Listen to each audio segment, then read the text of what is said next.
Selamat berjumpa kembali rekan-rekan saudara yang dikasihi Tuhan. Sudah beberapa lama saya belum membuat video lagi karena kesibukan dan laptopnya dipakai.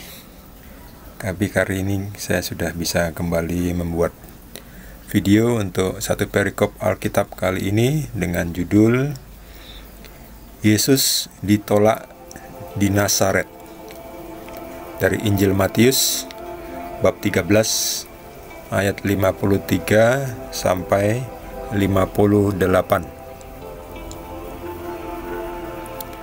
Oke, mari kita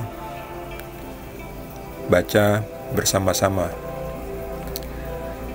Setelah Yesus selesai menceritakan perumpamaan itu, ia pun pergi dari situ. Setibanya di tempat asalnya, Yesus mengajar orang-orang di situ di rumah ibadat mereka.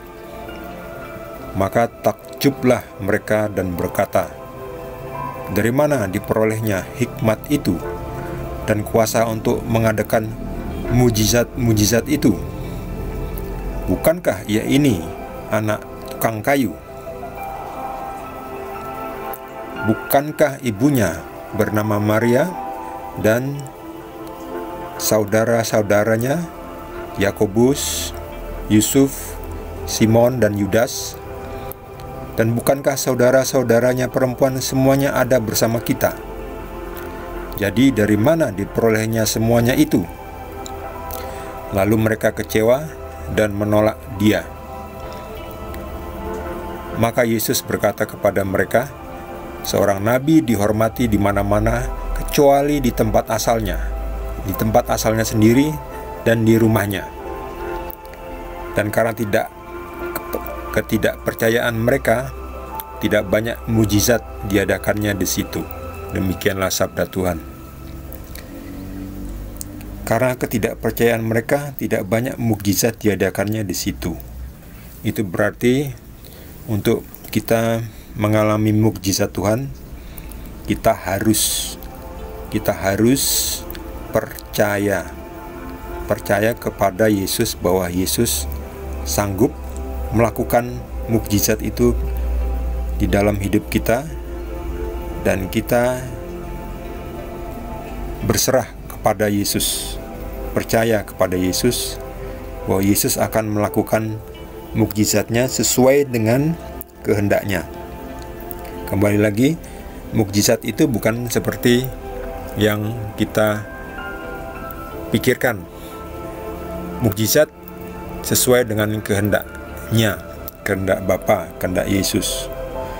Karena Yesus sudah bersama Bapa, jadi menjadi kehendak Yesus. Apa yang menjadi kehendak Yesus itu terjadi dalam hidup kita asal kita percaya. Kalau kita tidak percaya, kalau kita ragu-ragu, mungkin susah ya. Harus percaya 99%. Itu pun masih kurang, harus 100%. Karena Yesus tidak kompromi dengan sedikit ketidakpercayaan, harus 100% percaya.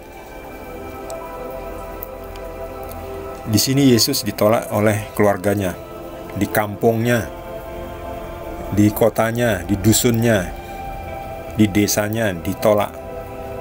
Karena Yesus sudah banyak mengadakan mukjizat, tapi orang-orang menyepelekannya.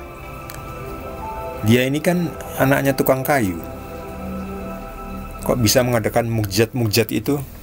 Itu paling mengada-ada aja. Mereka nggak mau percaya bahwa Yesus adalah Tuhan, karena dianggap Yesus hanya anaknya Maria, hanya saudaranya Yakobus, saudaranya Yusuf, Simon, dan Yudas. Mereka mengenal saudara-saudaranya Yesus, dan saudara-saudaranya Yesus itu orang biasa-biasa. Jadi nggak mungkin Yesus bisa melakukan hal-hal yang hebat. Kalaupun melakukan hal-hal yang hebat, itu hanya mengada-ada saja. Jadi mereka tidak percaya.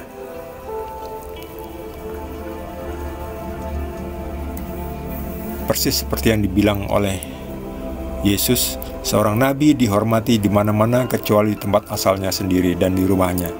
Di mana-mana nabi itu dimuliakan, dihormati. Tapi di rumahnya sendiri, alah kamu kan cah wingi sore, anak kemarin sore, lalu disepelekan, tidak dianggap, istilahnya tidak dianggap, tidak diperhitungkan. Nah, padahal untuk mendapatkan mukjizat Yesus, kita harus percaya kepada Dia bahwa Dia adalah yang diutus Tuhan, nabi. Meskipun Yesus lebih daripada nabi, tapi kita harus percaya bahwa Yesus adalah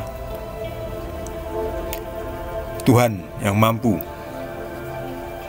Nah, masalah mengenai perdebatan mengenai soal nabi dan Tuhan itu nanti panjang ya diskusinya. Kemarin saya membahas soal Yesus adalah hamba Tuhan, lalu banyak sekali komentar-komentar, pendapat-pendapat yang baik, yang positif maupun yang asal ngomong saja. Jadi itu kalau mau didiskusikan nanti panjang. Nanti ada satu topik tersendiri lagi. Saya akan bahas lagi mengenai perikop Yesus hamba Tuhan. Sebagai manusia dia seperti kita, tapi secara derajatnya, kodratnya dia adalah Tuhan yang menjadi manusia. Nah, kalau kita aja nggak percaya bahwa Yesus itu sanggup melakukannya, bagaimana kita bisa mendapatkan mukjizat, keajaiban yang kita harapkan itu?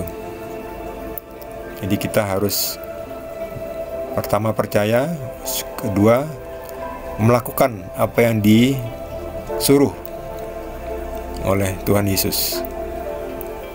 Pada perikop yang lain, ada orang buta disuruh membasuh matanya di kolam Siloam. Nah, kalau dia tidak mau membasuh, ya mungkin matanya belum bisa disembuhkan. Jadi kita percaya lalu melakukan apa yang disuruh Tuhan supaya mukjizat yang kita harapkan itu bisa terjadi, terwujudkan di dalam hidup kita. Sekian perikop untuk hari ini. Jika saudara memiliki pencerahan dari Roh Kudus dan ingin membagikan dengan kita semua, bisa dituliskan di dalam kolom komentar. Jangan lupa subscribe. Tuhan berkati.